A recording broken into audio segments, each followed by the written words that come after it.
அதாவது பாருங்க, இன்னைக்கு தேதிக்கு இந்தியா மட்டும் இல்ல, உலக நாடுகள் சந்திக்கிற பெரிய பிரச்சனை ஊட்டச்சத்து.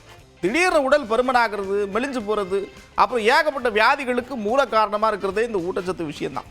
எதுக்கு சம்பந்தம் இல்லாம பேசுறேன்னு கேட்குறீங்க, புரியுது. நேரா விஷயத்துக்கு வர என்ன விஷயம்னா, நம்ம தினமும் சாப்பிட்றோம்ல, அதை எப்படி நீங்கள் தேர்ந்தெடுத்து சத்தான உணவாக சாப்பிட்றீங்களா, இல்லை பசிக்கு என்ன உணவு கிடைக்குதோ அதை சாப்பிட்ருவோம்ப்பா அப்படின்னு இருக்கீங்களா? மக்கள் கிட்ட கேட்டிருக்கோம். மக்கள் பல விதமான கருத்துக்களை சொல்லியிருக்காங்க. பாப்போமா? கிராமங்கிறதுனால எளிமையாக கிடைக்கக்கூடிய காய்கறிகள் அதிகமாக சாப்பிட வேண்டியது இருக்கு. கேழ்வரகு, கம்பு, அதனால அதைப்பட்டதை நாங்கள் சாப்பிடுவோம் சார்.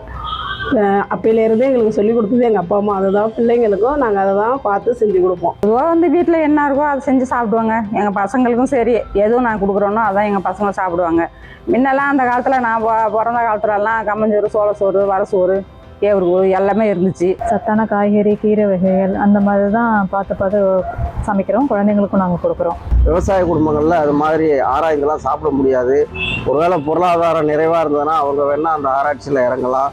எளிய மக்கள் ஒருபோதும் இந்த ஆராய்ச்சியில் இறங்க முடியாது. ரொம்ப ஆராய்ச்சி பண்ணி அப்படிலாம் சாப்பிட்றதில்ல. நமக்கே தெரியும்ல, நமக்கு உடம்புக்கு இந்த சத்தான கீரைகள், முட்டை அந்த மாதிரிலாம் எடுத்துக்கலான்னு அந்த மாதிரி தான் சாப்பிடுவோம். நான் ஒரு வாரமாக ஓட்ஸ்லாம் சாப்பிட்டு தான் பார்த்தேன். பட் அதெல்லாம் கஷ்டமாக இருக்குது. இப்போ வெளியே போய் நம்ம ஃபாஸ்ட் ஃபுட் அதெல்லாம் பார்க்கும்போது டெம்ப்டாக ஈஸியாக அதான் சாப்பிட தோணுது. கிராமத்தில் பார்த்தீங்கன்னா எங்கள் தாத்தா பாட்டி காலத்தில் இருந்தே பார்த்தீங்கன்னா சோளக்கூழ், கம்மங்கூழ், ராய்க்கூழ் இந்த மாதிரி அதிகமான ஹெல்த்தான ஃபுட்டாக தான் அதிகமாக சாப்பிட்டுட்டு இருக்கோம். இந்த காலத்தில் எங்கே நேரத்துக்கு சாப்பிட முடியுது? நேரத்துக்கு சாப்பிடவே முடியாதப்போ அது சத்தானதா இல்லையான்னு பார்க்கவே முடியறதில்ல.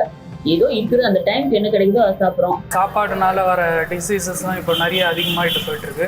அதனால நம்ம ஃபுட்டில் கார்போஹைட்ரேட், ப்ரோட்டீன், இந்த குட் ஃபேட்லாம் இருக்கிற பொருள் தான் நான் சாப்பிட்டுட்டு இருக்கேன். கெமிக்கல் ஆட் பண்ணுறதுனால நம்ம பார்த்திங்கன்னா இந்த காலகட்டத்துக்கு பார்த்தீங்கன்னா எல்லா உணவும் பார்த்தீங்கன்னா ஆராய்ச்சி தான் சாப்பிடணும். டக்குனு 5 நிமிஷத்தில் எது தேவை அது குயிக்காக எது ரெடியாக அதை சாப்பிட்டு போயிடுறாங்க. அது நாளைக்கு பின்னாடி எஃபெக்ட் வருதுன்றது மறந்துடுறாங்க.